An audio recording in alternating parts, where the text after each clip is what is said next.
अस्सलाम वालेकुम। तो कैसे हैं आप सब लोग। एक और वीडियो के साथ मैं आपके साथ हाजिर हूँ। मेरा नाम जैसा कि आप जानते हैं इंजीनियर अवैस खानज़ादा। तो चलें शुरू करते हैं वीडियो। ये वीडियो है ITP के बारे में, inspection test plan. Basically inspection test plan जो बनाते हैं वो QA/QC इंजीनियर की रिस्पॉन्सिबिलिटी होती है, लेकिन मैंने आपसे पहले भी कहा है कि डिफरेंट कंपनीज़ का डिफरेंट प्रोसीजर होता है और स्टैंडर्ड होता है। ठीक है, कहीं पर साइट इंजीनियर भी बना रहे होते हैं, कहीं पर मटेरियल इंजीनियर भी बना रहे होते हैं। तो लेकिन एज अ इंजीनियर आप किसी भी डेजिग्नेशन पर काम कर रहे हैं तो काम कर रहे हैं तो आपको ये चीज़ें पता होनी चाहिए। ठीक है, कभी भी आपके ये काम आ सकती हैं। तो चलें शुरू करते हैं ITP। तो ITP इंस्पेक्शन टेस्ट प्लान में बेसिकली हम स्टार्ट से लेके एक्टिविटी का जो भी एक्टिविटी है उसको स्टार्ट से लेके एंड तक उसमें हमें मेंशन करना होता है। क्या क्या मेंशन करना होता है ये दिखा दें। डिस्क्रिप्शन, क्या आइटम इस एक्टिविटी का जो स्टेप वाइज होंगे वो इसमें होते हैं डिस्क्रिप्शन में। फ्रीक्वेंसी मतलब कितनी बार, वंस होगा, ट्वाइस होगा या एवरी टाइम होगा, किस तरह से ये फ्रीक्वेंसी। उसके बाद इसमें दिखाते हैं कि स्पेसिफिकेशन कोड। तो इसमें आपके प्रोजेक्ट जो जिस रेफरेंस से आपने ये दे रहे हैं, आपकी स्पेशली प्रोजेक्ट स्पेसिफिकेशन है या BS स्टैंडर्ड है या AASHTO है, ठीक है, या ASTM है। उसके बाद इसमें होता है एक्सेप्टेंस क्राइटेरिया। ठीक है, तो इसका क्राइटेरिया एक्सेप्ट करने का क्या होगा, इंजीनियर से अप्रूवल ही होगा ऑफ कोर्स।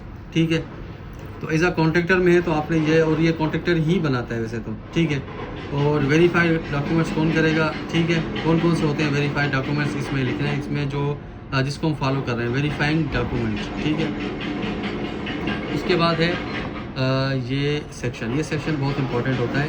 इसमें हर एक्टिविटी के जो स्टेप होते हैं इसमें बता रहा होता है कि ये स्टेप परफॉर्म कौन करेगा, चेक कौन करेगा, सुपरवाइज कौन करेगा, अप्रूव कौन करेगा। ठीक है, ये PH ये मैं आपको बाद में आता हूँ। चलें शुरू।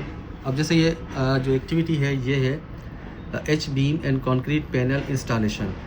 बेसिकली H-beam और कंक्रीट पैनल इंस्टॉलेशन हम इसलिए करते हैं कि डीप एक्सकेवेशन में जाने के लिए हम लैंड स्लाइडिंग को रोकने के लिए हम H-beam इंस्टॉल करके उसके अंदर प्रीकास्ट या कास्ट इन सीटू पैनल, मतलब कास्ट इन सीटू तो नहीं होते, कुछ कॉन्ट्रैक्टर साइट पर ही कास्ट इन सीटू करके उसको प्रीकास्ट कर लेते हैं, लेकिन स्टैंडर्ड जो है नॉर्मली प्रीकास्ट H-beam इंस्टॉल करके इसमें प्रीकास्ट कंक्रीट पैनल इंस्टॉल करते हैं। ऐसा समझो आप ये रिटेनिंग वॉल की तरह काम करता है। ठीक है, इसमें पहला स्टेप ये कह रहा है कि शोरिंग डिज़ाइन। ठीक है, डिज़ाइन मतलब ड्राइंग हो गई, क्या हमारा जो डिज़ाइन है प्लॉट की लिमिट है डिज़ाइन। ठीक है, उसकी फ्रीक्वेंसी क्या होगी, वंस। और इसमें स्पेसिफिकेशन कोड्स स्टैंडर्ड ये कह रहा है shoring design data, project specification, soil investigation and method statement. ठीक है, ये हमारे इसके रेफरेंस हो गए। एक्सेप्टेंस क्राइटेरिया क्या है इसका, इंजीनियर से अप्रूवल है। Verifying document DM approve shoring design, मतलब ड्राइंग हो गई जो। अब इसमें ये क्या है, P एग्जीक्यूशन। ठीक है, QC कंसल्टेंट थर्ड पार्टी।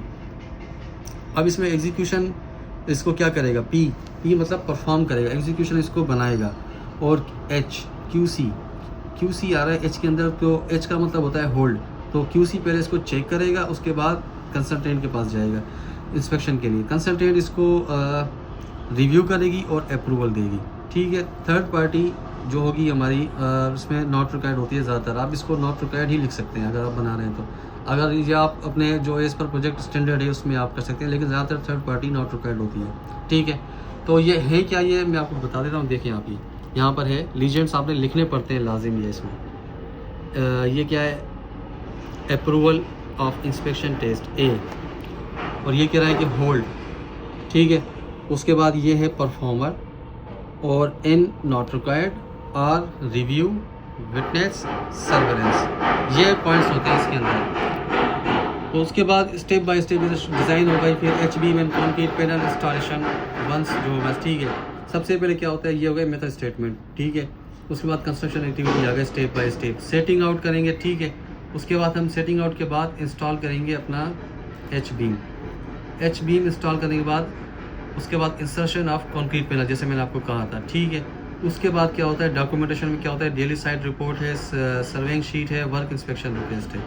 इसमें ये एक सिंपल सी एक एक्टिविटी है जो मैंने आपको समझाने के लिए कि ITP होता क्या है। तो ITP इस तरह बनता है। इसमें अगर आपको कोई सवाल हो, कोई आपको कुछ समझ में नहीं आया तो प्लीज़ मुझसे आप पूछ सकते हैं, कमेंट कर सकते हैं। अगर मेरी वीडियो आपको पसंद आई हो तो प्लीज़ लाइक करें, शेयर करें। बहुत बहुत शुक्रिया।